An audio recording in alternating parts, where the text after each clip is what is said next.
एक गुरुकुल में एक छात्र की इसका आखिरी दिन था। तब गुरुजी ने उसको एक तोहफा दिया और कहा कि बेटा, एक ऐसा आईना है जो सामने वाले के मन में क्या चल रहा है, बुराई है या अच्छाई है, सब बता देता है। तब उसने गुरुजी की तरफ आईना को घुमाया तो देखा कि गुरुजी के अंदर तो बहुत सारे बुराई उसे दिखाई दिए और सोच रहा था कैसे गुरु है जिनको मैं अपना आदर्श माना, अब इनके अंदर भी बुराई है। तब उसे अपने गुरुजी से भरोसा टूटता जा रहा था और उसको सब में बुराइयां नजर आने लगा और सब पर से भरोसा टूटने लगा उसको। फिर उसे लगा कि बिना देरी की अब सीधा गुरुकुल चलते हैं। तब गुरुजी को कहा कि ये किस तरह का आईना आपने मुझे दिया है, सबके भाव पता चल रहे हैं, यहाँ तक कि गुरुजी आप में भी बुराई बची हुई है। तब गुरुजी उस और कहने लगे, जरा उस आईने को देखो और फिर बोलो कितने सारे बुराइयां तुम्हारे अंदर हैं। फिर गुरुजी ने उस लड़के से कहा, बेटा, मैंने तुमको यह आईना इसलिए दिया था कि तुम अपनी बुराइयों को देखो और उन बुराइयों को अपने अंदर से मिटा दो।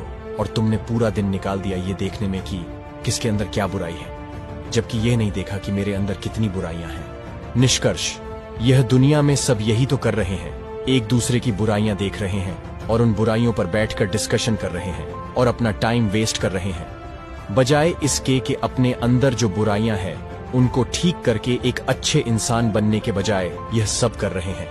लेकिन दिक्कत यह है कि सब बुराइयां दूसरे में ढूंढ रहे हैं और अपने आप को अच्छा मान रहे हैं। एक पिता ने अपने बेटे को उसकी किसी गलती के कारण 2-3 झापड़ रसीद कर दिए। थोड़ी देर बाद पिता के मन में कुछ विचार आए और उसने उसे प्यार से सॉरी बोल दिया। तब बेटा बोला, पापा, एक कागज लो और उसे मोड़ो और फिर रोल बनाओ और वापस उस कागज को खोलो और देखो कि क्या वह पहले जैसा ही कड़क है या नहीं।